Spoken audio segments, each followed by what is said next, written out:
Good Saturday morning, docs and docettes. It is I, Trevor Thompson, the self-appointed Looney Tunes Critic, and this is Fast and Furry-ous, the first Roadrunner cartoon. But why are we watching it? Well, there's a guy. His name's Michael Payone. I know a guy. Payone.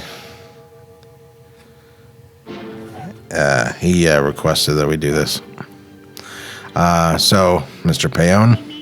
Mr. Payone, please. Hope you dig it. As I say, this is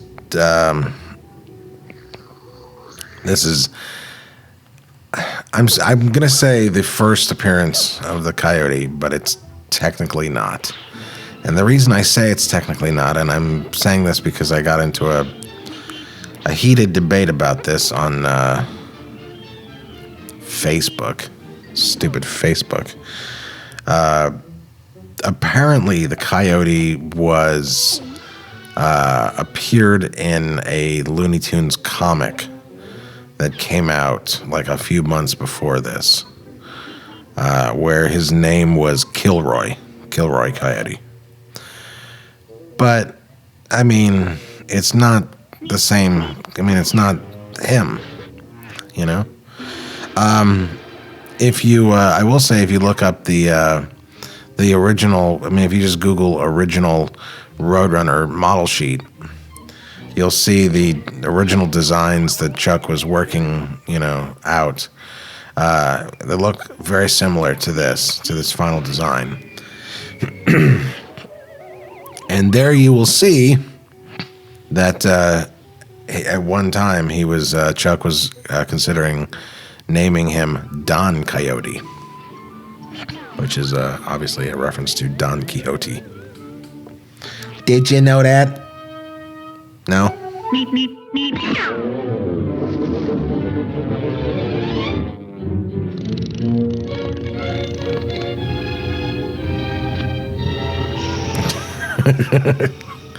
I know it's going to happen. Sorry, I'm anticipating it. There you go. I love the look on his face. He's in pain, but he's more hurt by the indignity of it. Oh man. Also, while we're talking about firsts, with this cartoon, it should be noted that something like 80 to 90% of all of the beep beeps you ever hear in anything are taken from the session that Paul Julian did for this cartoon. They didn't really need, more than the 10 or 12 standard beeps. I may have already said this, so I apologize if I have, but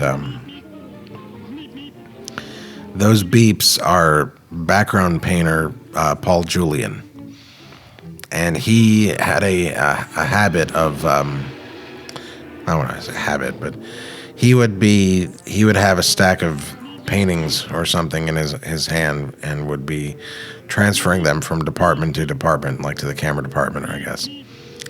And whenever there were people standing in the way, he would inevitably say, meep. And so when the idea to have the character just say that, they were like, well, we don't need to drag Mel in here. I mean, we're doing Paul's beep beep, so we may as well just get Paul to do it. So, like I say, most if not all of the beeps you ever hear, they come from this cartoon and this cartoon only. It's a moment in time, ladies and gentlemen. You're hearing Paul Julian in a sound studio in Burbank, California in 1949 every time you hear the Roadrunner. There's something kind of quaint about that. I don't know. I also love this. Wait. I love that sound effect. It's a Treg Brown great. By the way, if you can, if you can indulge, or if you can get your hands on it, get the Warner Brothers sound effects library. It's all of Treg Brown's sound effects, and you realize what the genius of of these cartoons. But like, it's even in the sound effects, you can use them today. They're just incredible.